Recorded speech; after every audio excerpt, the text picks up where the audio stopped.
Live with CDP Sports Talk, a weekly sports and entertainment podcast sponsored by Barry Cullen Chevrolet. Live on YouTube, Facebook, Twitter, Twitch, and LinkedIn. And on audio via Apple Podcast, Google Podcast, Spotify, Anchor FM, iHeartRadio, Amazon Music, Radio Public, and TuneIn. Now, here's your host, Chris Palme.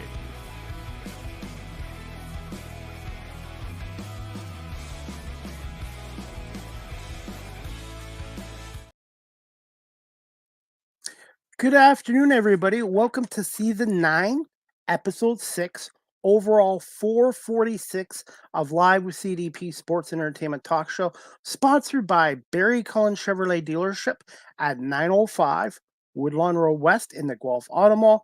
Check out barrycullen.com for the newest selection of new and pre-owned GM vehicles. The great selection of all-electric vehicles. They're the #1 electric seller in Ontario for GM. And you can check out their Cadillac selection there as well. You can give the dealership a call at 519-824-0210. Tell them Chris Palme sent you. And you can email the dealership at info@barrycullen.com. Live with CDP Sports and Entertainment Talk Show is on weeknights from 8 p.m. to 9 p.m. Eastern on radio station WQEE in Noonan, Georgia, the home of Southern Talk and Sports. I hope everyone's doing well on this. I can't believe it's already Wednesday, October 23rd, 2024. And before we bring on our guest today, guys, as you know, I do some volunteer work with the Cambridge and District Humane Society. They're having an fundraising event this Saturday, October 26th. The Canadian Tire on Pine Bush Road in Cambridge presents Pet Food Drive and Adoption event for the Cambridge District Humane Society. Help us feed our community and learn more about adoptable pets. It'll be Saturday, October 26, 2024 from 10 a.m. to 3 p.m. at the Canadian Tire on Pine Bush Road, 65 Pine Bush Road in Cambridge, Ontario. And right now, the biggest needs for the Cambridge District Humane Society are cleaning supplies, canned pet food, cat kibble, blankets and towels, toys and treats, and cat litter. The first 100 people that arrive at the Canadian Tire at 65 Pine Bush Road in Cambridge, the first 100 people will receive a free gift featuring a grand prize raffle. So again, check out the Canadian Tire Cambridge Humane Society Pet Food Drive and Adoption event this Saturday at 10 a.m. to 3 p.m. at 65 Pine Bush Road in Cambridge, Ontario. I hope everyone's doing well today, and I'm excited. I'm looking forward to my guest today. This is her first appearance, and she is a stand-up comedian, and she just transitioned into being a stand-up comedian in 2020 during the pandemic, the same time I started my radio show. And her name, today's guest, her name is Apple Brown Betty. She's a stand-up comedian, has been a TV host, a social media star, radio personality, and I'm excited to bring on Apple Brown Betty. Good afternoon, Betty. How you doing? I'm blessed and highly favored. How are you? I am doing well, and thank you for letting me do that little promo for the Cambridge District Humane Society. They're doing a fundraiser this Saturday. Oh, that's the absolute least I can do. I'm all about helping the pets. Absolutely. So how's things are you in the Washington, D.C. area? I live about 100 miles south of Washington, D.C. I live in Richmond, Virginia. Washington on a good day is maybe 2 hours away. On a traffic heavy day with all the construction, it can be 3.5, 4 hours sometimes. That sounds like Toronto. Construction, traffic, different countries, same issues. Definitely. Have you ever performed up in Canada so far as a stand-up comedian? I have not. I would love the opportunity to. The furthest I've been north is I do the New York circuit here. I'll be back in New York actually in December at the Apollo Theater, but I've never been further north than that. I know that Canada has, and forgive me, I'm an ignorant American as far as like geography outside my own country, but I don't know. Is Toronto Eastern Canada? Toronto is. Toronto's on the East Coast side. It's about 2 hours from Buffalo, New York. Okay, right. So I know they have some pretty big festivals, pretty big comedy festivals. So I The definitely need to make Danforth, my way. yeah, one of the big ones is the Danforth Comedy Festival, which Hmm. usually takes place every August here. Okay, well, I'm looking forward to making an appearance there sometime soon. Being Canadian, everybody thinks of us as hockey, beer, donuts, but Canada has a long history of great comedians, and we had our own Saturday Night Live show here in the '70s and early '80s called SCTV with the late John Candy, Eugene Levy, Hmm. Joe Flaherty. So Canada's been known for great comedians over the years. Comedians, and let's not forget syrup. We will not leave syrup out of this conversation. So, comedy and music. A lot of Canadian musicians that people don't realize are actually Canadian. So, yeah. Absolutely, and I'm hoping to get back to New York again. I was in New York a few years ago, and I actually went to a comedy club, Yuck Yucks, and it was not bad at all. Hmm. New York's always a good time. I like to go, but I like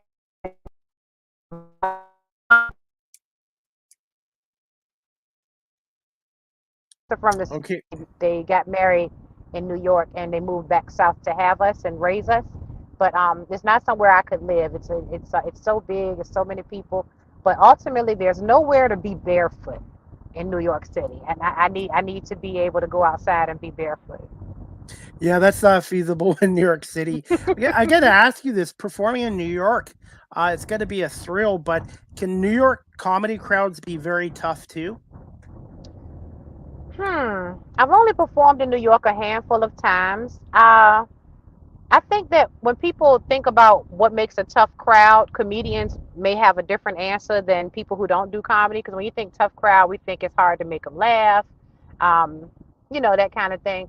But for us, it's more like mechanical things. Like for me, a tough crowd is one, a crowd that wasn't expecting to see comedy. So if you just throw one comedian in a lineup of some other event, that can be tough because you don't have their full attention.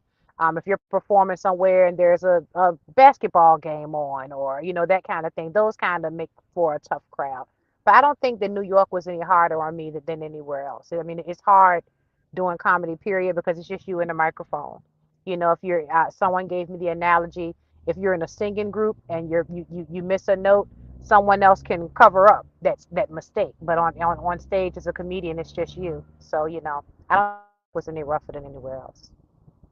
Now, when you perform in different cities and states, do you have to do a little bit of research on each city and state because every audience is different in every city and state?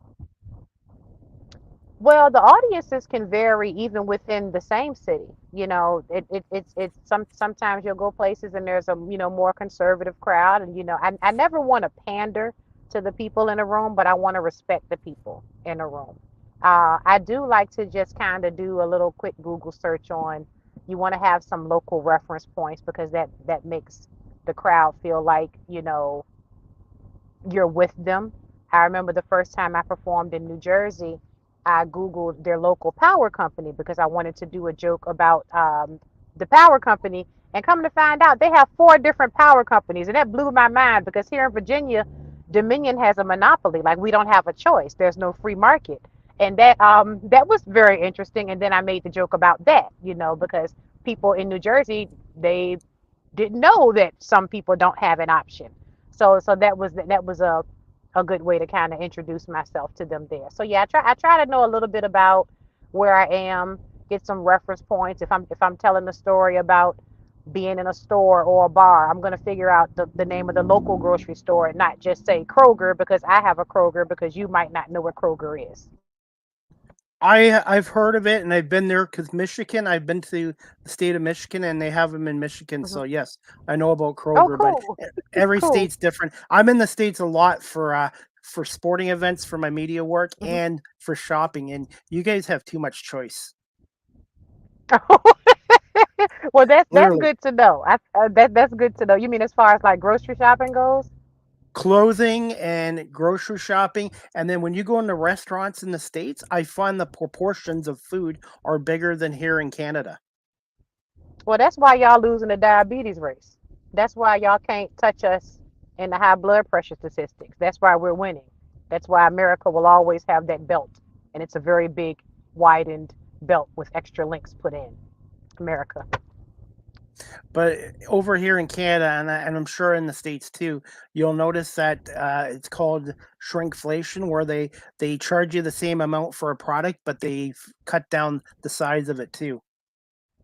Oh, that's a thing here. Every time you go to the store, if you buy laundry detergent, there are fewer fluid ounces, but the price has gone up. There are fewer rolls of toilet paper, fewer cookies in a bag.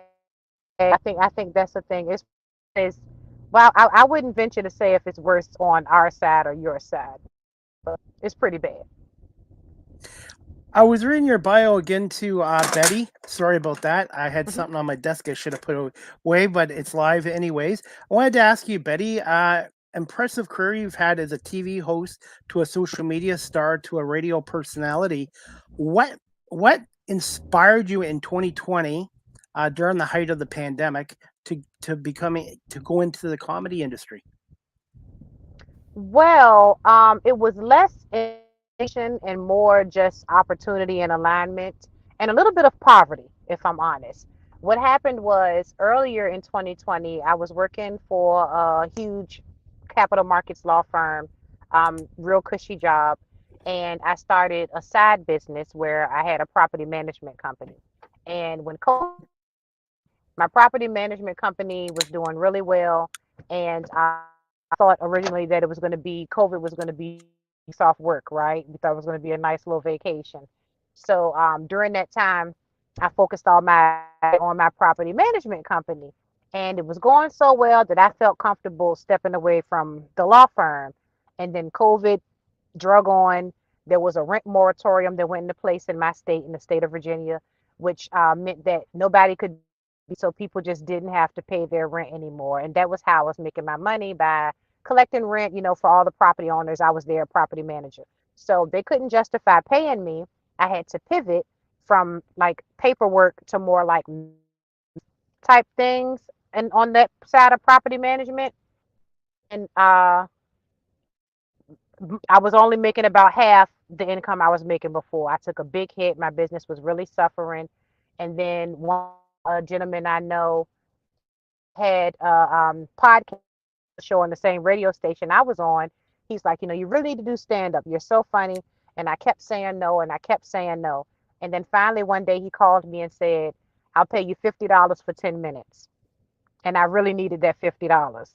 So that's how I started doing comedy. And religious because really people who comedy solely for the financial aspect have a different experience than people who do it because they're using their gifts. And but I didn't have a choice but to get into it for the financial aspect because that's how I kept my lights on. Wow, my business was failing, and then in March 2020, I was diagnosed with sarcoidosis, which is a chronic illness affect your lungs or affect your heart. Mine affected my lungs, and that put the final nail in the coffin of my business because remember, I said more maintenance. I'm using paint sprayers, I'm demolishing plaster, and that aggravated my condition. So the business totally died, and I was left without an income. So I was able to survive and pay my mortgage and stay afloat from doing comedy. So that's how I got into it. I started to love it, once I went back to work full time and didn't necessarily need to, rely on the income from comedy, then I could start to love it. Then I could focus on the connections I was making with people and uplifting people. Can you tell us a little bit about being a TV host and a social media star? And what are your thoughts on the current radio industry? I know the radio industry in Canada is being downsized because there's only two major companies here that own a majority of the radio stations. And I just wanted Oh your wow. thoughts on the industry. Um, I think of radio like I think of like print media. Like so I'm 43. So my childhood, my teenage years, magazines, you're in the grocery store with your mom, you're looking at the magazines in the checkout stand. When I got in trouble, my dad would take away my stereo, not my TV. I could still go outside because music was everything to me. So those things they're a hallmark of my youth, very nostalgic, still very influential. I think that the internet has just changed the landscape so much. When I was on radio, I was fortunate to be on an internet radio station. So that kind of helped to circumnavigate some of the issues in broadcasting. But the only thing constant is change, and you have to grow and you have to evolve. So I'm not a person who I'm an and person, not an or person. And you have to figure out how bad you want something. Are you going to figure out a new avenue? Are you going to reinvent yourself? Are you going to evolve? Are you going to roll with the punches? Change with the times, or not? And there's no right or wrong answer. You have to find your comfort level, within the landscape that you're in. And I find with what I'm doing in radio and media, I wear 5 or 6 or 7 different hats. And I feel Hmm. you might not be the best at everything, but it's important to learn all aspects. And you're right. If you don't change with the times, you're going to end up like Sears and some of these other stores that have gone under. Yes, definitely. It happens every day. I actually and something that I for instance, the social media aspect. People compliment me on being so good at social media. I'm not good at social media. I just post a lot. I post a lot because I talk a lot. My brain is a running commentary. But if I was good at social media, I would have monetized it by now. But that's not something that interests me enough to learn how to do it. And I'm too cheap to pay someone else to do it. So that means that there's some income that I'm missing out on. And apparently it wasn't important enough for me to pursue it. So you know what I mean. So that's a decision I made, even if I made it passively. Does that make sense? What I'm trying to say? Like you have to decide what works for you. I like my social media. I try to use it. I see that as me being of service. I want people to come to my page, laugh, feel good, think about something, be nicer to each other. But when I get messages like I posted a DM I got from a young lady who saw one of my videos where I was giving interview tips for job interviews. And she messaged me and told me how she and her husband had watched my video. He took my advice, he got the job, and they complimented him on his interview. That's gold. That's I would say that's better than money, but I don't have the money to compare it to, so I'm not sure. I might just DM you about that too, because nowadays it's just so competitive and it's hard. These interviews, like you want to make sure you don't say the wrong thing. So I might message you about that too. Well, you feel free to if you want to get specifics, but just for the benefit of everybody watching, you just have to remember during a job interview, they're just people. The same way when you call any 800 number, those are just people who came to work that day. So if you connect with people, I think that we go into interviews with our representative. We send our representative, instead of being ourselves. So if you're actively listening, like we were talking about behind the scenes, if you're actively listening and you're asking questions that show that you're thinking, just remember that anybody can do the job. A trained monkey can do the job. They want to know that you're going to be a good fit for their company. So I found it advantageous when I interview somewhere. I'm going to ask questions about the culture. One of my favorite questions to ask is, well, I understand what the job requires, but what do you need from the person? What kind of person would be successful in this role? That seals the deal every time. And then at the end, when they ask if you have any questions, always ask a question. And the question shouldn't be, how soon can I expect to hear something, or how much does it pay again? My go-to question is there anything from either my application or today's interview that I can clear up for you? Because again, they're just people. Like I'm a job hopper. I don't stay on a job more than like 2 to 4 years. So that will give some people pause. And if I give you the opportunity to ask me about it, I have a very succinct, concise answer prepared to give you. So you don't want to leave the interview with them having any personal bias, any personal preconceptions about what they've just seen on paper or heard from your rehearsed spiel. And we have a viewer, Michael Rivers. He said this is a really great interview. Thank you so much, Michael. It's the star Betty that's the big star. I'm just the host here. So thank you so much, Michaels, for watching. Thank you, Michael. And hey, since we're on this topic before we get back to the comedy industry, how important is a good cover letter and resume nowadays? Because I know I'm old school, where I used to business, shake hands, talk to people, and that's how you got jobs. But nowadays, it's all changed with the digital technology. That the digital well, the digital technology hasn't negated like cover letters so much.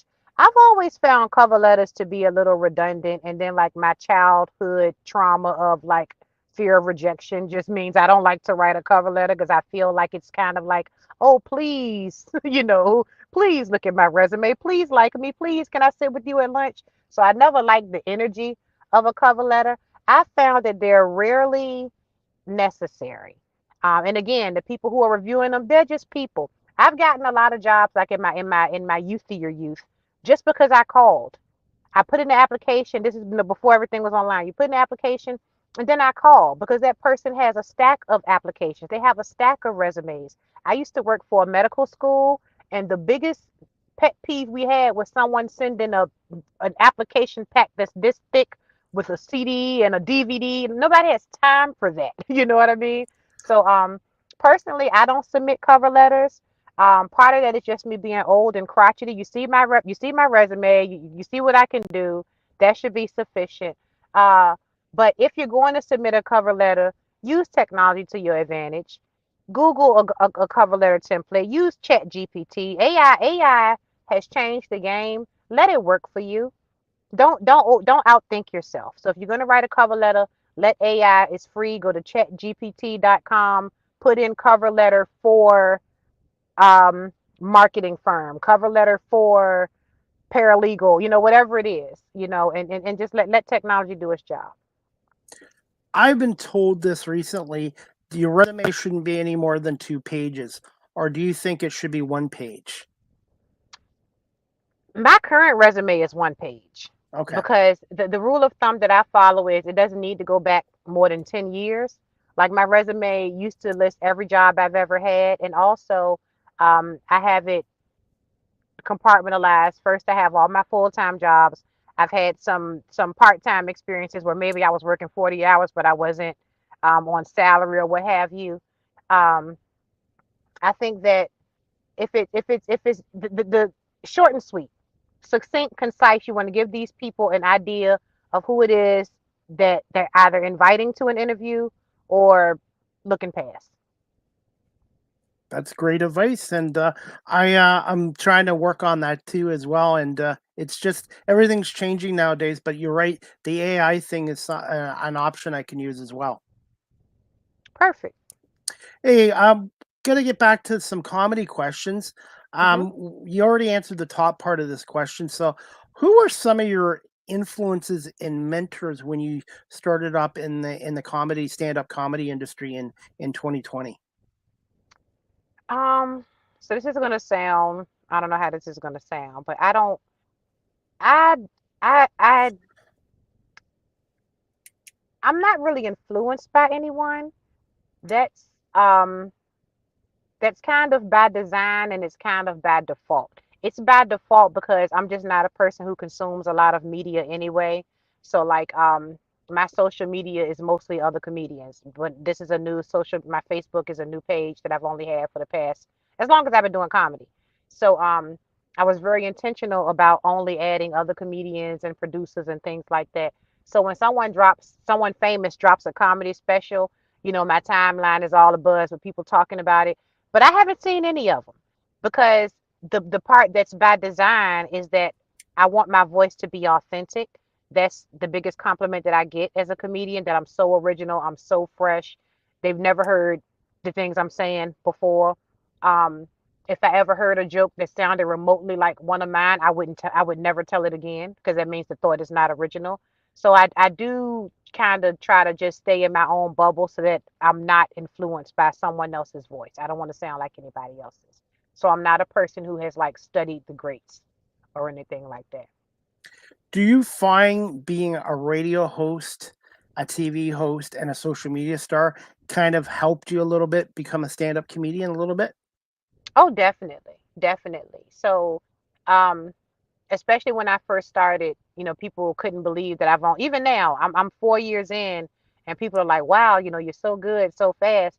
But that's because I've always been on stage. People say, you're so comfortable. I've always been on stage. I've always been a public speaker. I've always been in the spotlight. So stand-up comedy was just the latest iteration of me being in media and entertainment. So it definitely helped groom me and also just kind of set the stage for me to be successful in comedy. The same way in my regular life, in my day job, I've always been an executive assistant, a secretary, what have you. And so now when I'm conducting business as Apple Brown Betty, that part is natural to me too. That part is inherent to me too, because I've always done that. So that's why, I just know all things, the stars aligned as they were supposed to. All things kind of came together the way they were supposed to. Being in the comedy industry now for not just under 5 years, do you find stage fright common with some comedians? Have you seen any of it? All of us. Well, I can't speak for all of us, but most of us. There's a thing amongst comedians. We talk about things like stage sweat, like stage sweat, that stress sweat. It's a very real thing. I'm in a private group on Facebook that's only for comedians, and one day we were talking about just our little quirks. Some people, having to the same way like anything that anybody experiences when they're nervous, having to go to the bathroom, sweating, nervous giggles, I'm nauseous, my stomach hurts. Comedians go through all that. And the best analogy I'll pass on was from a comedian, funny young lady, which harkens back to your earlier question about other comedians. The comedians that I look up to, the comedians that I admire, that I respect, they tend to be the people that are on my level, the people that I do shows with. They're not necessarily the national touring headliners that have been in all the movies. They're the people that I'm booked on a show with this Sunday, those kind of people. And one of them, her name is Yasmin El Hadi, and she says that being nervous before a show is the difference between being a racehorse and a workhorse. Because a racehorse is nervous every race because it's all on the line. But a workhorse can just show up and, get through it.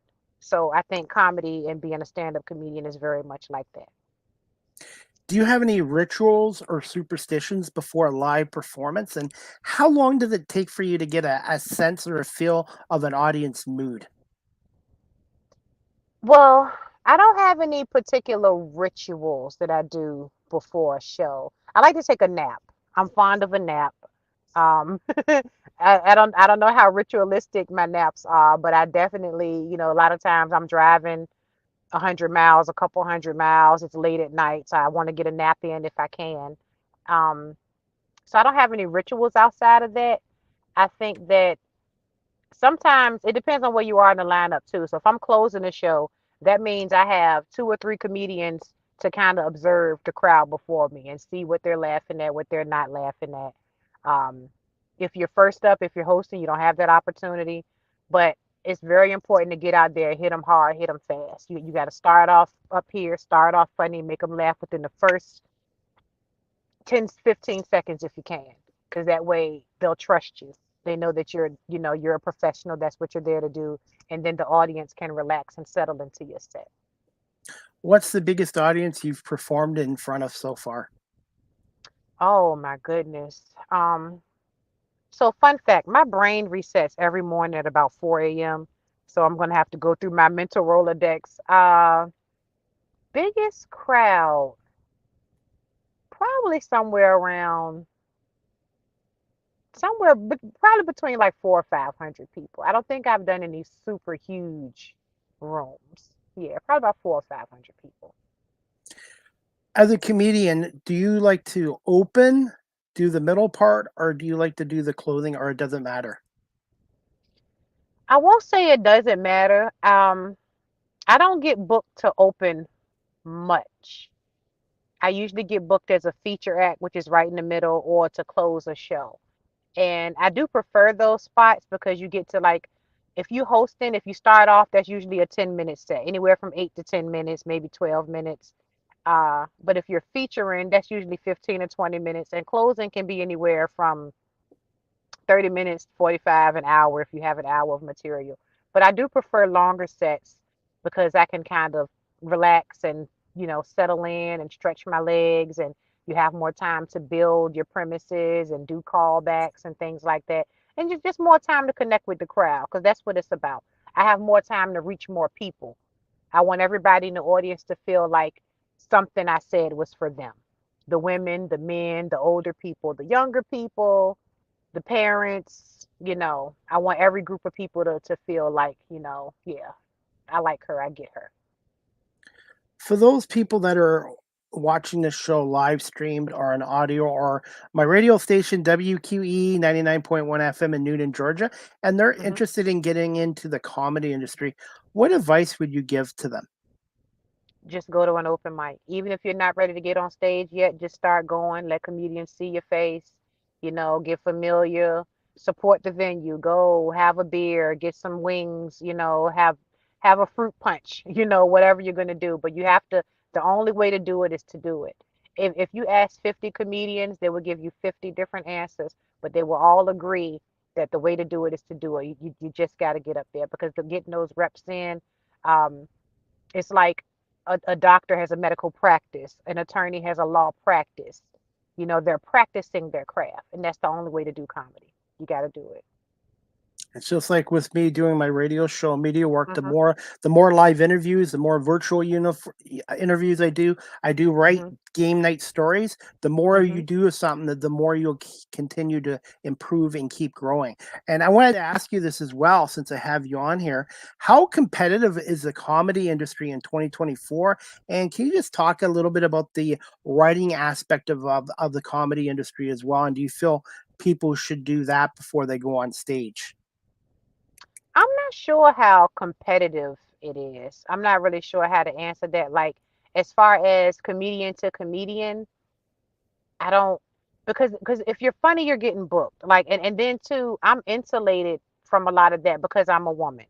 And we were talking a little bit earlier about the trope being that women aren't funny. But when you're a female comedian and you're funny, you get booked, you stay booked, you're in high demand. So me being a woman kind of insulates me from some of the gripes that some of the guys have sometimes because it's a lot more competitive for men. I will say that. There's so many funny men there, so that's when people get into like complaining, which they're probably very legitimate complaints about gatekeepers and politics, that kind of thing.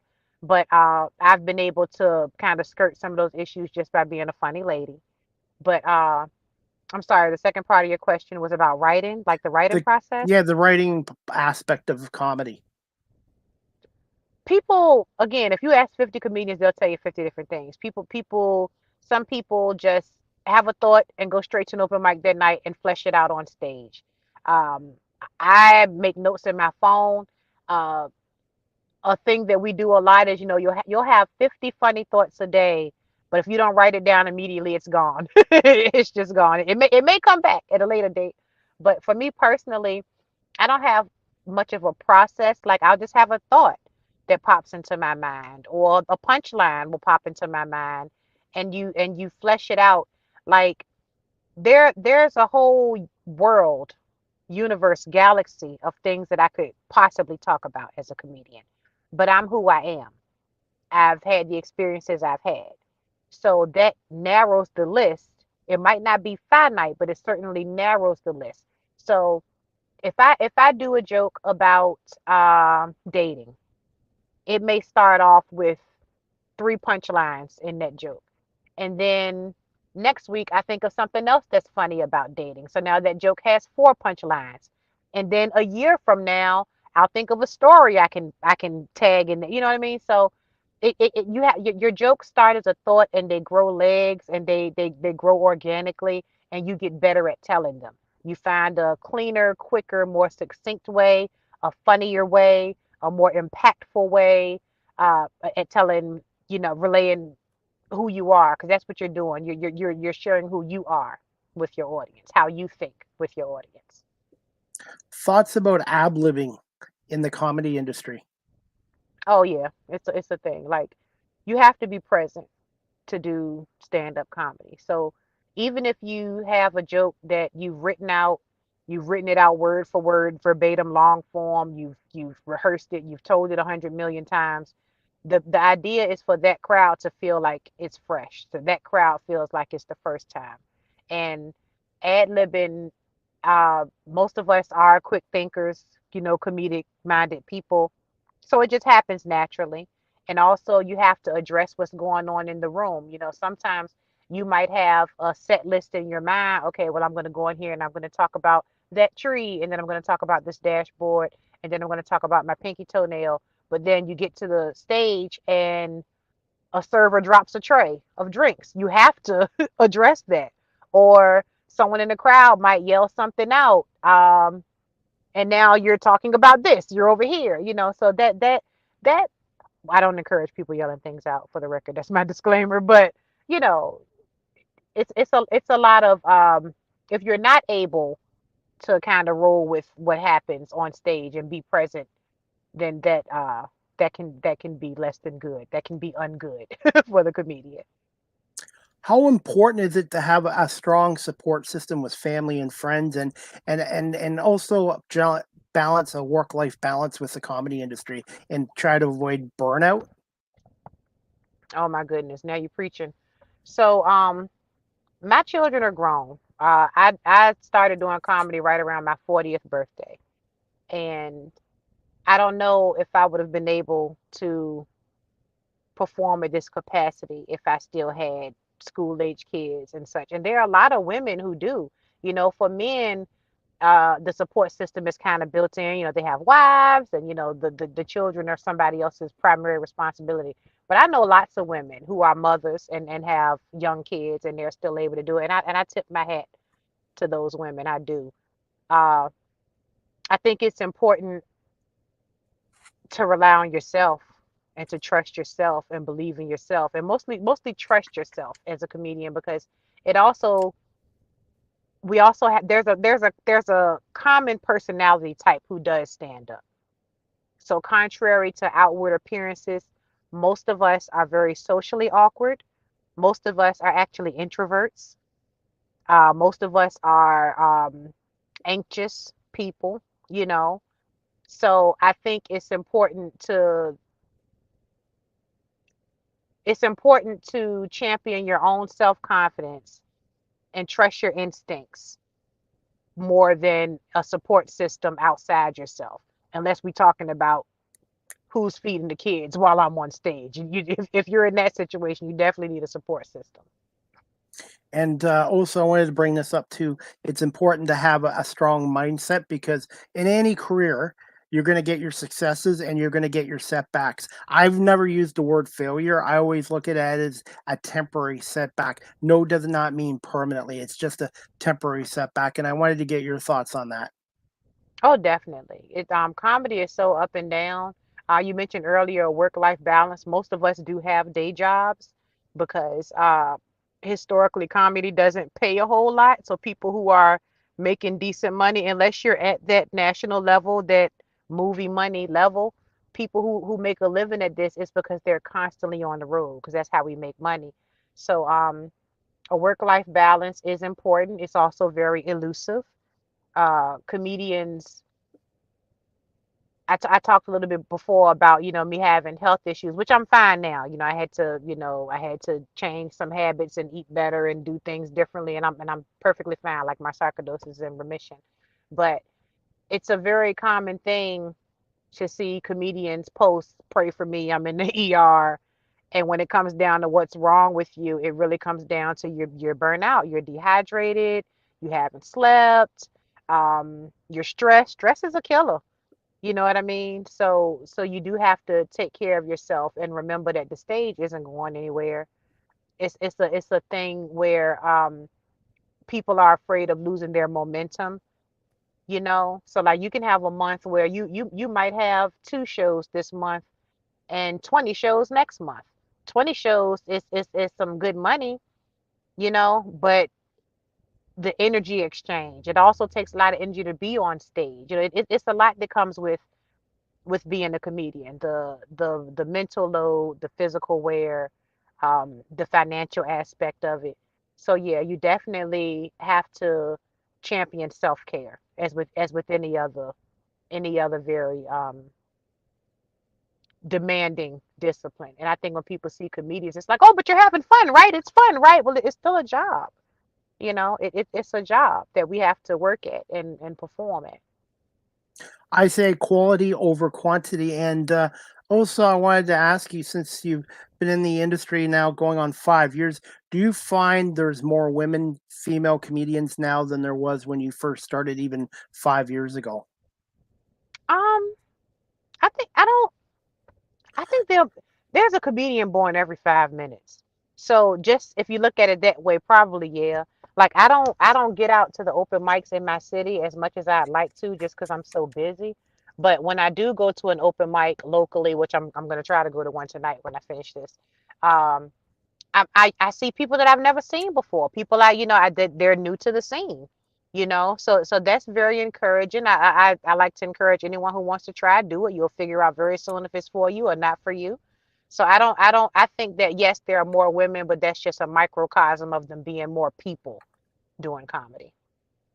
Thoughts on ventriloquists? And we were mentioning this before. My first couple of my first guests were female ventriloquists, and Hmm. then that used to be a male dominated industry as well. But you see in more and more now female ventriloquists as well. I've always loved ventriloquism. It's just so well, I'm just a real old-fashioned person anyway. I like vintage clothes. I'm fascinated by um, old tools and machinery. Like I'm that kind of nerd, you know what I mean? But when I think of ventriloquist, I think of being a little girl watching Star Search. And every now and then a ventriloquist would come on, and I'd just be so fascinated. And I'm still equally fascinated just at that skill because I found it very advantageous that I moved through life with this same childlike sense of wonder that I've always had. So I never want to lose that. How do they do that kind of reaction? So that's how I feel about ventriloquism. And I don't think I've ever seen, I've seen one female ventriloquist. So now you're going to send me on a YouTube rabbit hole of finding Lady Ventriloquy when I finish this interview. So thank you for that. I think that's it's like when I get stressed out or overwhelmed, I'll watch cartoons, because it's just mindless. So maybe now I'll put ventriloquist on my in my rotation with the cartoons when I'm having a rough Hey, maybe we could do a show one day. day. Who's gonna be the doll, me or you? Me, Okay, cool. I'm over 50, so All right. Well, I'll allow it. deal. We'll come up with a catchy name, and that's another thing too I wanted to bring up is promoting yourself and how much work it is to promote yourself, especially on all these social media tools. Well, I'm also probably not the best at promotion. Like within comedy, if you're funny, people talk about you. So you don't have to do a lot of self-promotion. The promotion comes from trying to break into markets where you're not as well known. But I've also, uh, I believe in mining, digging one mine deeper as opposed to digging a bunch of shallow mines. Does that make sense? So the market that I'm currently in, I am blessed. I live in Richmond. I'm right outside of DC. DC is known as the Mecca of comedy. So the fact that my comedy career actually broke in Washington, DC, I'm super fortunate for that. So like the power players in that area, that I came up performing with and everything, they all already know me. Those crowds already know me. So I want to cultivate my relationship with the people who are already a fan before I try to convince someone who's never heard of me why they should give me a chance. Because the people, if I nurture the relationships that I have with people, they'll bring me the new fans.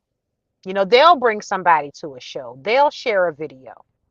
You know, And we have a I prefer to viewer. grow organically. That's the best way of doing it. And we do have a viewer on. Her name is I am Stacy Thompson, Oh, or sorry, Thomas. hey, Miss Stacy. Miss Stacy Thompson. She has her own. Thomas has her own show. Would you like to give her a plug for tonight? I would like to give her a plug for tonight. So tune in if you're going to be on Facebook. It's I am Stacey Thomas. You can see her handle there on the screen now. That interview is going to start at 7 p.m. Eastern Standard Time, and there's nowhere else I'd be because Stacey Thomas was one of the first people to book me when I was unknown. She's always just been a big-hearted. When I did the Apollo the first time, Stacey Thomas called me and asked me if I needed any money. She wanted to give me like money, make sure I had money to eat and things like that. And I told her I'm fine, you know, don't give all your money away. But I will forever be as big a fan of hers as she is of me. So I'm hoping to one day have her on my show as a guest as well, and I'm going to try to tune in at 7 o'clock tonight as well. Hey, I wanted to please ask you do. this too. I was reading this in your bio. Just thoughts on a gentleman named Bob Sumner and how much of an Hmm. impact he's had on your stand-up comedy career. Oh my gosh, how much time we got? So if you don't know who Bob Sumner is, and I promise I'm not trying to be funny, Google him. Bob Sumner is responsible any especially any black comedian, like people say like the urban market, people use those, words interchangeably. But any if you ever heard of Def Comedy Jam, Bob Sumner was one of the producers of that legendary show that was a platform and a springboard for almost any comedian you can think of that's a household name. We're talking Bernie Mac, Cedric the Entertainer, Steve Harvey, Chris Tucker, Martin Lawrence. Those are all the people who got their big break under Mr. Sumner. So I'm very, very fortunate to have been discovered by him about a year after I started comedy. I had been doing comedy about a year, and I did a showcase that he came to, and he selected me as one of his rising stars of comedy. So the trajectory that I've had since I came in this industry has been astronomical directly as a result of Mr. Sumner. Mr. Sumner has put me on the biggest stages. He has introduced me to the power players in the industry. I've gotten so many phenomenal opportunities that I just simply wouldn't have had if he hadn't had his hand involved. So I am eternally grateful to Mr. Sumner. And he's just such a good guy. He's passionate about comedy, but he's a good dad and a good granddad. You know what I mean? And the conversations he has with us, my buddy and I, Anthony, we joke about how nobody gives a pep talk like Mr. Sumner. That man, he just lights a fire in us because he sees the greatness in us, and I want to make him proud. I really want to make him proud the same way I lost my father a few years ago, but I I'm want to sorry. make Mr. Sumner, thank you. I want to make him proud in that same fashion.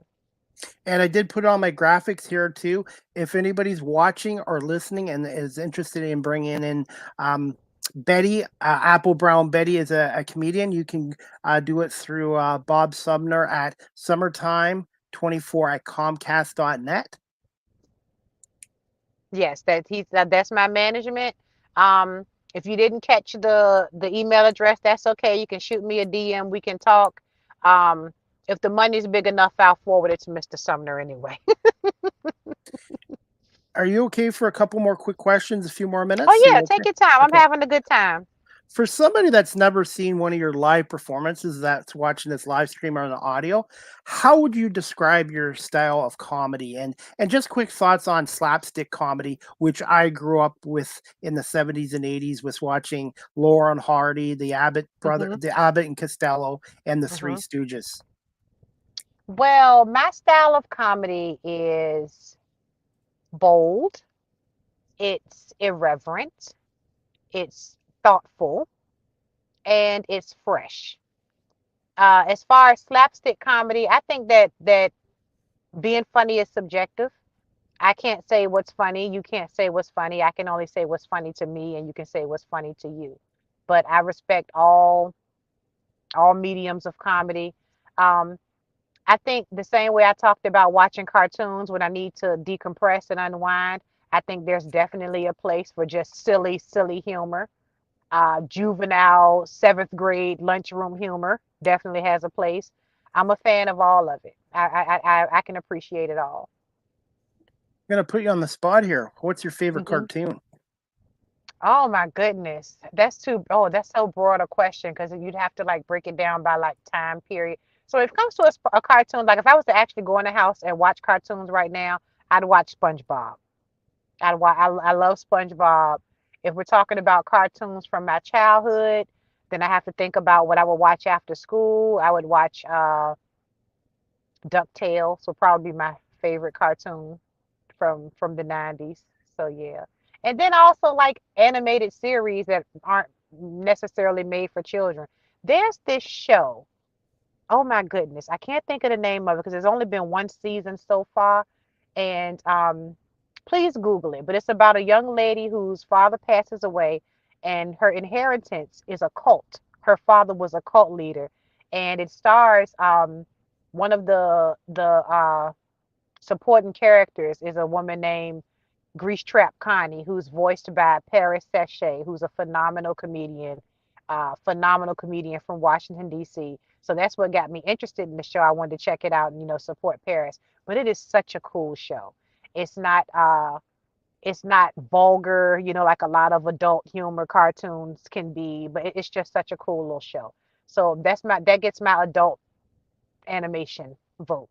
There's also that one, the aunt, something about an aunt. She's like the cool aunt or something. I'm sorry, my memories escaping me. SpongeBob. Let's go with that. Yes, we know SpongeBob. Let's go with the Bob of the Sponge. And hey, I wanted to get your thoughts quickly. What are your thoughts on The Simpsons that's going on, what, 34 years, 35 years, and actually maybe longer? And thoughts on Saturday Night Live, which is coming up to 50 years? Because I grew up in the 70s and 80s really enjoying it. So when Simpsons was first on TV, it came out when I was in the fourth grade, and I was not allowed to watch it.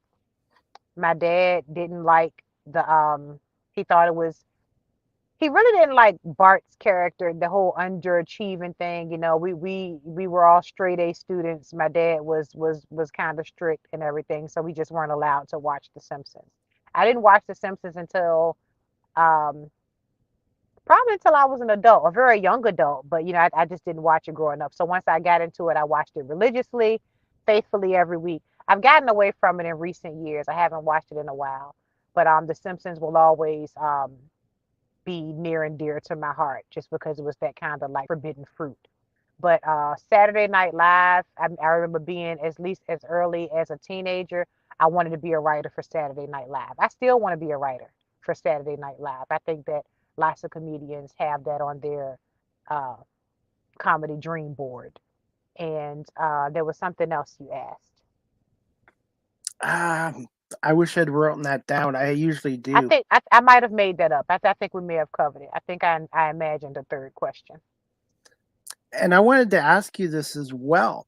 What do you love the most about the comedy industry, and what are some of the hardest aspects of it? What I love the most, it have to be a tie between two things. Being in a room, when you get to a show and you're in a green room on a showcase with maybe four or five other comedians, and everybody's naturally funny and everybody's relaxed and we're just having a conversation with just people who are super funny. That camaraderie, um, that effortlessness, it's like going to your family reunion and being in a room full of your favorite cousins. It's nothing like it. I love that. I love that experience of just hanging out with other comedians. Um, the only thing I like more than that with comedians is when you get into a situation with a comedian, maybe you're traveling together for the first time, maybe you're both in the green room while the headliner's on stage, and you're just hanging out and you connect on a deeper level beyond being funny and just kind of shooting the breeze when you get into people's personal stories and what makes them tick, and you connect over shared experiences, and you can just appreciate this person differently. They're not a caricature of themselves. They're a person. I love that. I'm so blessed to have to be so trusted with people's real selves in those moments. um the other thing is the audience. When I connect with the audience when they come up to me after the show and say, hey, I do one of my closing bits is about losing my dad, and I told that story. I had a show here locally on Friday night. And afterwards, I'm going to my car, and a gentleman stops me, and he's like, you really hit me in the feels. I lost my dad too, and we stand there a little teary-eyed, and those kind of connections that makes all the long miles and the late nights and it makes everything so worth it. I'm so blessed to be able to share that with people. Do you have fans and audience ask for selfies with you as well? Oh yeah, all the time. That's never a problem. I love, I love whoever loves me. So if you want to take a picture, after the show, we taking pictures, we exchanging social media. And if you follow me on Instagram, I follow you back, and I'm gonna like your pictures too, because I ain't, I'm not up here and you're down here. You know what I mean? We do all of that. You want to keep an even keel. And to be honest, when I started this career, I reached out to people that were well-known athletes and media, and I thought they wouldn't give me the time of day, and they have. And I told them, for what they've done to me, I would do this to other young people trying to get into radio and media. Hmm. Pay it forward, and I'm sure you That's feel the right. same way. Pay it forward. Definitely. Definitely. I always try to avail myself to people, especially women. Especially women. And I'm still pretty new. I don't know everything, but I also have a lot of life experience that lends itself to doing this job. So I'm always happy to, people DM me all the time, whether it's another comedian asking a comedy question, whether it's somebody who wants to try it, whether it's somebody who's having a personal issue. I always try to avail myself. And honestly, that can get exhausting, but I've always felt like people who can should. So I do. How did you come up with the nickname Big Anti Energy? Oh, well, that's just more like a descriptor. So I have big auntie energy. That's who I've always been. Like as a little girl, adults always treated me like an adult. Um, I've always been very capable. I've always been trusted. I remember being in the second grade, and my teacher would give me all the papers to grade. And I didn't need an answer key. I was just, that's always been my persona, my personality. So when I got into comedy, other comedians who probably a little younger than me, like I'm 43, so if people who are around 30 and younger, they would call me auntie. Like here in the South, auntie is like it's a moniker you give to a maternal figure, like, hey, auntie, or hey, unc, you know what I mean? It's a term of endearment. It's a sign of respect to someone who's your elder, but not elder like your mom, because your mom's not cool. Your auntie's cool. Your auntie who will, sneak you a beer kind of auntie. You know what I mean? So that's always been my persona. So that's something that, like a little tagline that I just adopted to just kind of uh, speak for me when I'm not speaking. How much would you say you've improved as a stand up comedian since 2020? Who? Honestly, I think that would I don't I think somebody who's watched me would have to answer that. I wouldn't I know I've gotten better at the stuff that's not seen on stage. Um I've gotten more confident. We talk about trusting yourself, trusting your gut, you reaching out to those famous athletes and things like that. I've gotten more you have to respect the lay of the land of any arena that you enter. So when I started doing comedy, I'm like, well, this isn't right, and this should be like this. But I came into this industry, so I have to respect the landscape of the industry that I'm in. I've gotten better at that. I've gotten more. I don't want to say tolerant because that implies that it's something bad, but just more understanding. I've gotten better at my brother used to tell me when I was younger, because I used to be a hothead. He would say, you can't have buttons. People can't push your buttons if you don't have buttons. So since 2020, I have a lot fewer buttons. I don't have as many buttons as I used to have. So I'm proud of that. But like as far as my stage show itself, I'm not really sure how to gauge how much better I've gotten. But I like to think that I've gotten better. One thing I've never asked a comedian on my show since I've been doing this, and now I want to do it since he brought up buttons. How important or how much time does it take you to find the right outfit for a particular club and for audience? Oh, well, see, I'm glad you asked. So I put a lot of thought into what I wear on stage. Like when I talked earlier about um, always being mature, like as a child, I used to dress the same way I'm dressed right now. Dresses, A-line dresses. I love 50s vintage fashion. So I like to have an elevated stage presence because, as a comedian and especially as a lady comedian, we say a lot of colorful things. And the way that I present myself, it kind of insulates me from negative uh from attention that could be perceived as negative. So if I'm going on stage and I'm saying things that are um what's the word I'm looking for? Not inflammatory, but let's just say colorful. If I'm using colorful speech or talking about adult topics, and I do adult comedy, you know, the respect is kind of built in because of the way that I present.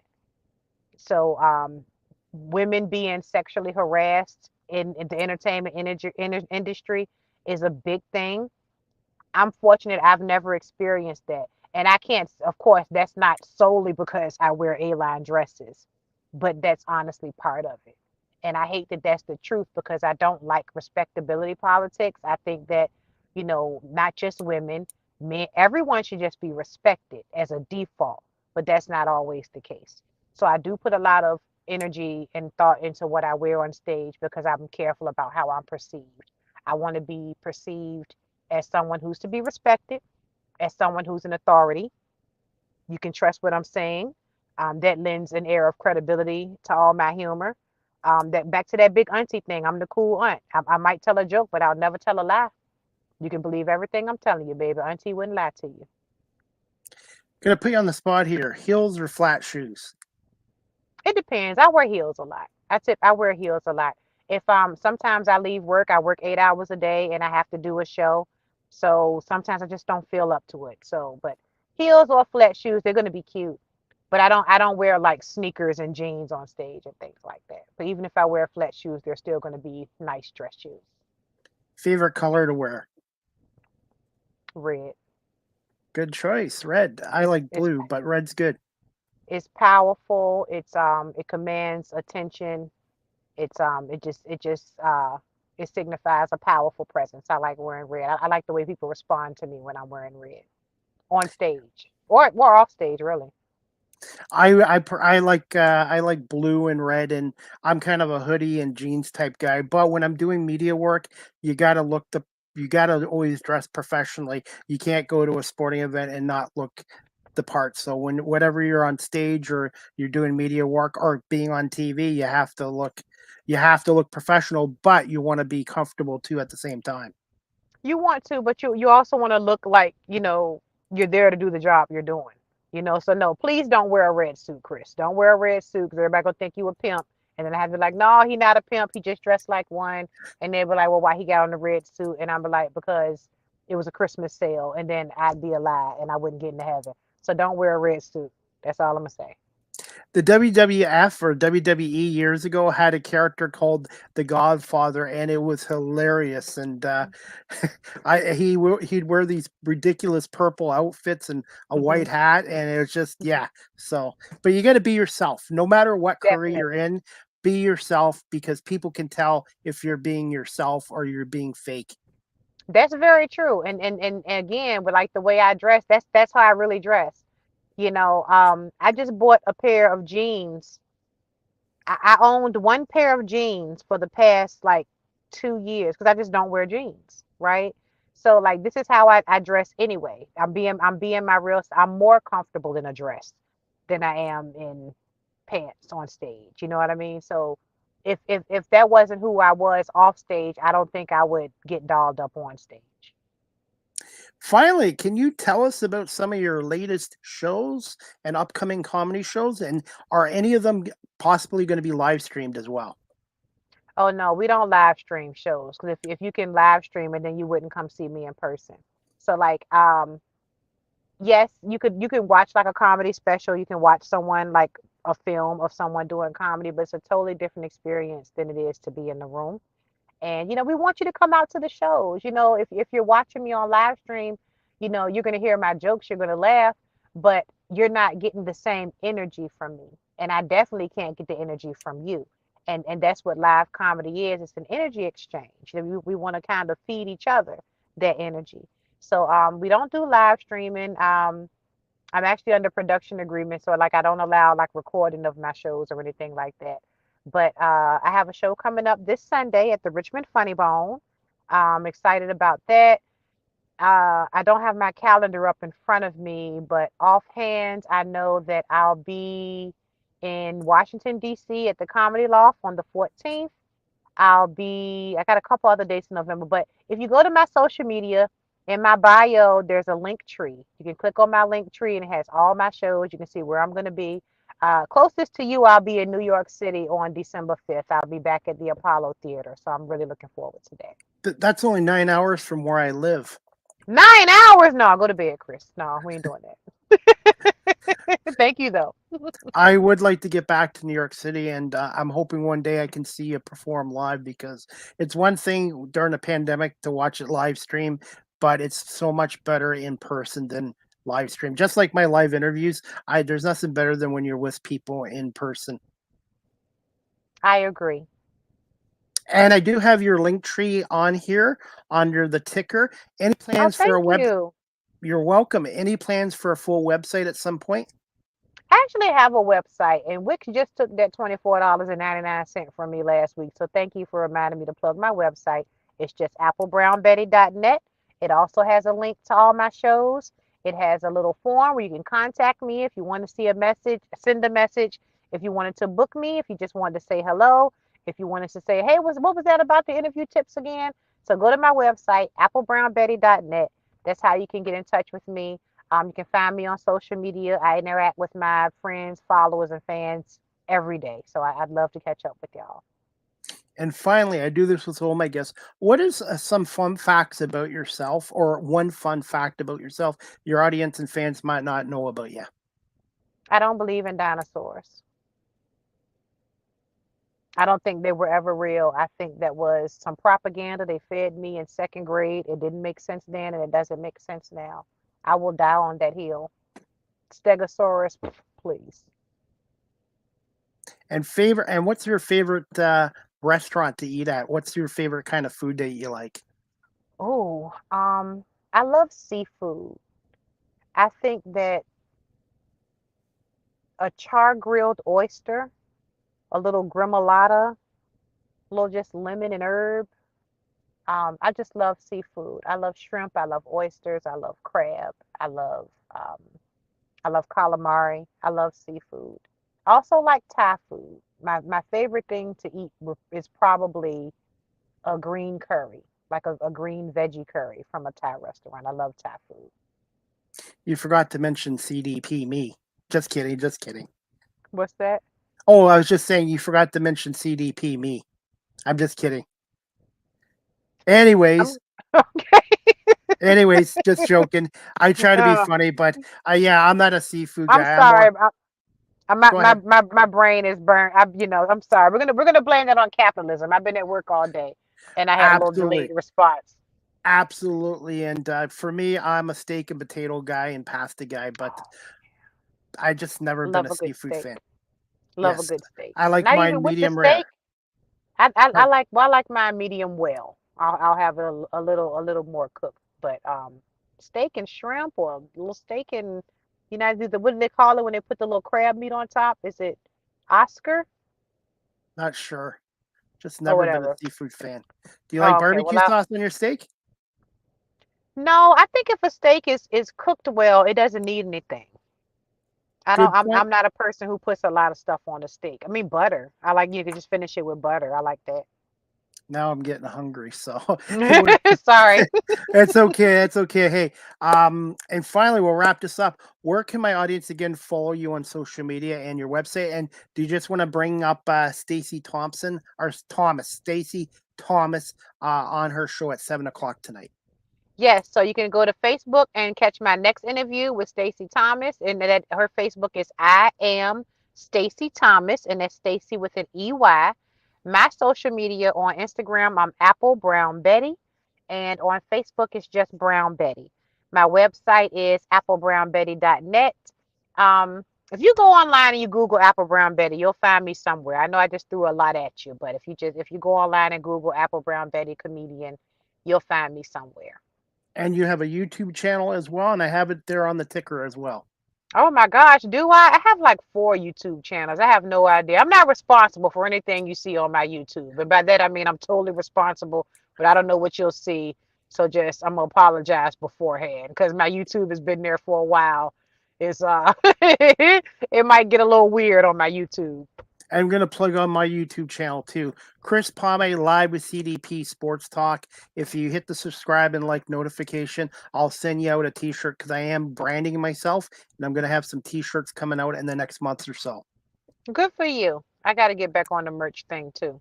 So anyways, I want to say Apple Brown Betty, thank you so much for coming on here today. Continued success in your career, and give me a little bit of time tonight and I'll send you the video, the audio, and some real clips of the show as well. I think we lost our guest, but I want to say thank you again to Apple Brown Betty for coming on here, and I want to thank everybody for watching, and Stacy Thomas, I want to say thank you as well. Please check out her show tonight. She will have Apple Brown Betty on at 7 o'clock, and I believe you can catch it on her YouTube channel and also on Facebook as well.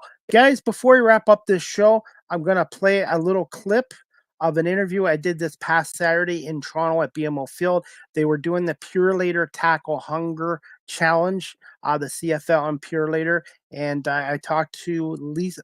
Her name was Lucy Bell Tan from Pure. Oh, you're still there? I thought you were gone. Hey, Apple. I lost the sound. I'm not sure what happened, but I can't hear you anymore. I just thought maybe you just had enough of me. It's like, goodbye. I've had enough of Chris for an hour, but I just wanted to say thank you so much for coming on today. I really enjoyed speaking with you, and continued success in your career. And I look forward to watching your other show tonight at 7 o'clock. And hopefully one day we'll be able to connect in person and see one of your live performances. I'm not sure if you can hear me or not. I guess it's just a technical glitch. Are you still there, Apple? I can see you. I can hear you. So I guess, anyways, guys, that's the joys of technology. When it works, it's great, but sometimes it's frustrating. But I'm not sure if you can still hear me, Apple. I can see you and hear you. I'm just not sure you can hear me. So we're just wrapping up the show with stand-up comedian Apple Brown Betty, who's out of Richmond, Virginia. And she's going to be on another podcast show tonight at 7 o'clock with Stacy Thompson, or Stacy Thomas. I will get that name right. Stacy Thomas. So Apple, I'm not sure if you can still hear me or not, but thank you so much again for coming on, and continued success in your career. And you have an open invite to come back on live with CDP Sports and Entertainment Talk Show again in the future. Thank you so much. And guys, we're going to play a clip of my interview with Lucy Tang from Pure Canada, who I interviewed this Saturday at BMO Field in Toronto. And it was about the Pure Tackle Hungry Food Challenge. And they actually surpassed last year's total as well. This is a courtesy of my YouTube channel.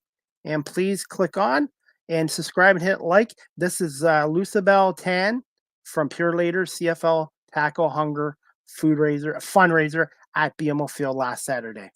Chris Palme, radio host of Live with CDP Sports and Entertainment Talk Show on WQEE 99.1 FM. I'm here at BMO Field today for today's Toronto Argonauts game against the Ottawa Redblacks at 3 o'clock.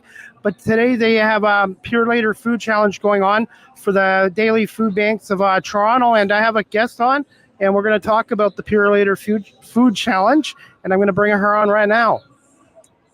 Afternoon, how you doing? Good. How are you, Chris?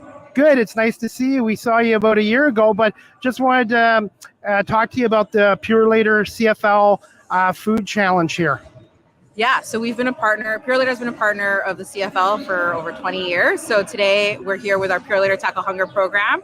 We have volunteers from Pure Later and volunteers from the local food bank, Daily Bread, select food donations and monetary donations, all going towards Daily Bread Food Bank. What is your goal for today, and what's the biggest challenge going on right now with all the food banks across Canada? So our goal for today is to raise more than last year. I think last year was around 10,000, 12,000 pounds of food. The biggest challenge, honestly, all our local food bank partners across Canada are seeing more and more demand. It's exponentially grown since the pandemic, and so many more folks are having to rely on the services of food banks like Daily Bread. In fact, here in Toronto, 1 in 10 Torontonians need the support of food banks like Daily Bread. Thoughts on Pure Later's involvement with this? Yeah, so Pure Later, we're all about delivering promises. We like to go the extra mile for people and communities. And so we do that through our Pure Later Tackle Hunger program. This is a grassroots program that our employees started over 20 years ago. So we're happy to keep it going. And the CFL has been such a great partner of ours, and we're happy to work with them and each team of the league. What's the biggest needs for a food bank daily and weekly going on here in Toronto and across Ontario? I don't know the figures, but it's amazing how much the Daily Bread will push out to meal programs and partner food banks across the GTA. They always need, items like canned food, canned proteins like tuna, meat, canned vegetables, anything like that folks can easily get access to. So it's super important for them to have those things in stock. And then they work with their own food partners as well to get fresh produce and milk and dairy and things like that, so folks can also have a balanced meal. For those people that can't get down to the Argos-Ottawa game today at 3 o'clock, but they want to help out with their food bank, what's the best way to do so if you're in the Toronto area? Yeah, that's a great question. In the Toronto area and across Canada, you can go to purelatertacklehunger.com. Again, it's purelatertacklehunger.com. Click that donate button and help your local food bank. Thank you so much for doing this, and hopefully you will double what you did last year as well. Thanks, Chris. Yeah, let's go for that double. That's the Pure Later to Tackle Hunger at BMO Field here today. If you can get down to BMO Field, please bring a food item or a cash donation, or you can use your debit or credit card as well. Yeah, you got it. Thank you so much. Thanks, Chris. That was Lucibel Tan from Pure Later, and that was done Saturday at BMO Field as well in Toronto, and they surpassed last year's numbers as well. Now, again, I want to say thank you to my guest, Apple Brown Betty, for coming on, everyone watching this live stream on the audio, and thank you to Stacey Thomas, who has her own podcast show, who's going to have Apple Brown Betty on tonight at 7 o'clock as well. And guys, I do have a show next week, Tuesday, October 29th at 3 p.m. That's Tuesday, October 29th, 3 p.m. I have a lady named Karen Randall, and she's from the Hamilton and Holton Food Bank. They work on food security and getting people who need food she's going to be on Tuesday at 3 o'clock, and we're going to talk about the food banks shortages going on in Canada and around Ontario, and she's out of Hamilton and the Holton region area as well. So Tuesday, October 29th, 3 p.m. Karen Randall will come on. And also, guys, check out your local food banks. They need cash donations. They need food, dried canned foods and stuff like that. So please consider helping out. And the CFL and the Pure Later have a great partnership going on with helping out the food banks all across Canada as well. By the way, guys, check out Fluffy Glazed Donuts at 650 Scottsdale Drive in Guelph, Ontario. You can email them at team@fluffyglaze.com. call them at 519-821-0056, and you can check out their website at fluffyglaze.com.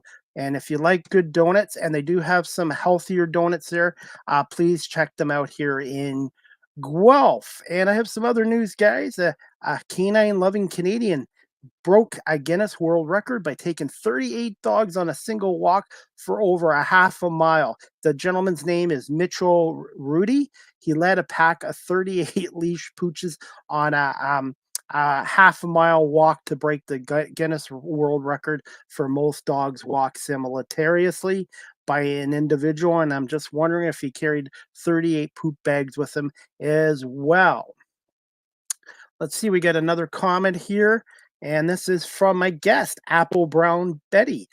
Michael Rivers, thank you. Glad you enjoyed it. And hey, the guests always make a great show, and I really appreciate everyone watching this live streamed and on audio as well. By the way, guys, my next show is going to be this Friday night.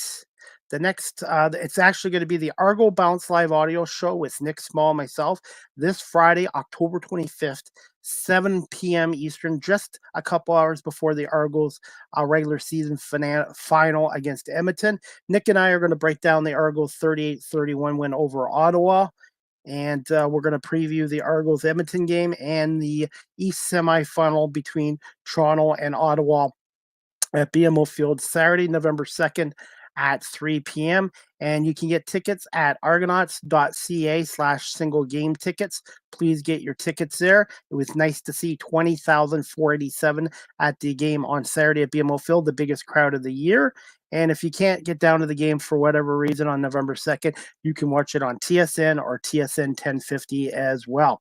Again, my next live is CDP Sports and Entertainment Talk Show, sponsored by BarryCullin.com and on WQE 99.1 FM. It's actually going to be Monday, October 28th at 10 a.m. That's 10 o'clock a.m., 7 a.m. West Coast. I have my special guest, Lisa McDonald. She is involved with the Movember committee in Kitchener-Waterloo. So Lisa's going to come on and talk about some of their fundraisers for Movember, where men grow mustaches in proceeds for cancer and stuff like that as well. So Lisa McDonald's going to come on and talk about Aerobics Movember, and also talk a little bit about the Kitchener Rangers community games coming up, as well as the Kitchener-Waterloo Titans as well. Lisa's a friend of mine, so that'll be Monday, October 28th at 10 a.m. with Lisa McDonald, and we're going to talk about the Movember campaign that goes on here in Canada for the month of November, and the importance of getting tested for prostate cancer and seeing your doctor regularly as well. And as always, guys, we're going to finish up this show as always.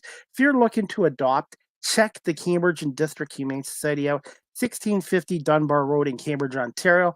519-623-7722, extension 0 is their telephone, and you can visit their website at cambridgehumanesociety.org. All the animals up for adoption, their profiles are on the website, and if you're looking to volunteer like myself, you can fill out a volunteer form on their website, and they're doing a 50-50 raffle draw monthly. You can get tickets through there. Just click on events on cambridgehumanesociety.org. Again, please check out the Canadian Tire on 65 Pine Bush Road pet food drive and adoption event Saturday, October 26th from 10 a.m. to 3 p.m. at 65 Pine Bush Road, Cambridge, Ontario. And the Cambridge District Humane Society and Canadian Tire are looking for cleaning supplies, canned pet food, cat kibble, blankets and towels, toys and treats, and cat litter. So if you're in the Guelph, Cambridge, Kitchener-Waterloo area, check out the pet food drive and adoption event at 65 Pine Bush Road in Cambridge at their Canadian Tire. And let's help out the Cambridge and District Humane Society. And I want to say thank you to Canadian Tire in Cambridge for doing this event as well. As always, Live with CDP Sports and Entertainment Talk Show is hosted by yours truly, Chris Palme, is on weeknights from 8 p.m. Eastern to 9 p.m. Eastern on WQE 99.1 FM, The Key, the home of Southern sports and talk, the heartbeat of Atlanta. Our radio station's website is wqeefm.radio12345.com. Live with CDP Sports and Entertainment Talk Show is live streamed on these platforms: YouTube, Facebook, Twitter /X, Twitch, LinkedIn, and now available on Instagram. You can check out my website at beacons.ai/Chris D. Palme. Live with CDP Sports and Entertainment Talk Show again is sponsored by Barry Cullen Chevrolet Dealership at 905 Woodlawn Road West in the Guelph Auto Mall. Check out barrycullen.com for the newest selection of new and pre-owned GM vehicles, their great selection of all electric vehicles, or you can check out their Cadillac products as well, or give them a call at 519-824-0210 or email them at info@barrycullen.com. And Barry Cullen Chevrolet has been family run and operated here in Guelph since 1969. And I have been a proud customer of Barry Cullen Chevrolet since 2000. And great customer service, great products there as well. And thank you to Barry Cullen Chevrolet Dealership for sponsoring my show for the last 2 years. Live with CDP t-shirts are coming soon. I'm going to have them in sizes medium, large, extra large, double extra large, and even a couple of 3 extra larges in any color. $20, and the proceeds go to my radio and media work. So please let me know if you're interested in purchasing a t-shirt. I'm also a content creator, guys. You can check me out on TikTok at Live with CDP and hit that follow notification. StreamYard is the official live stream provider of Live with CDP Sports and Entertainment Talk Show. If you're into webinars or podcasting, check out StreamYard.com. They have basic free plans. They have paid professional plans, which I have. And if you're a business that does a lot of webinars or podcasting or live streaming, StreamYard.com and contact the sales department. I've been with StreamYard now for 4 years and counting. Live with CDP Sports and Entertainment Talk Show, the audio version is available on these platforms: iHeartRadio, Amazon Music, Spotify for podcasters, Apple Podcasts, Breaker, Pocket Casts, Spotify, Castbox, LinkedIn, Pandora, Tuned In, YouTube Music, and Good Pods. And with YouTube Music and Good Pods, please hit that subscribe and like notification. Finally, you guys can email Live with CDP Sports and Entertainment Talk Show at cpalme19@gmail.com.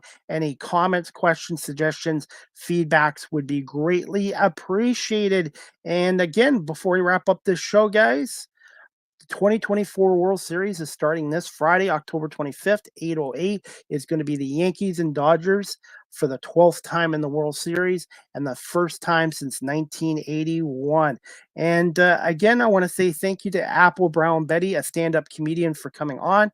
For booking inquiries, please contact at Bob.Sumner at SumnerTime24@Comcast.net. So you can contact Bob Sumner at SumnerTime24@Comcast.net.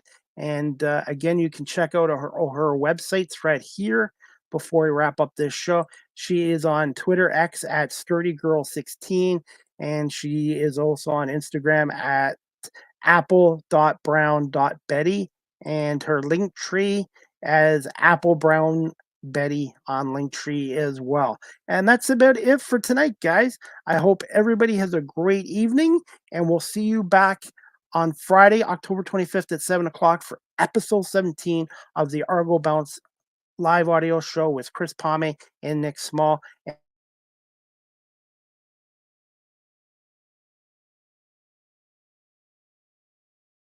For watching and listening to Live with CDP Sports and Entertainment Talk Show, sponsored by BarryCullen.com and on WQEE 99.1 FM.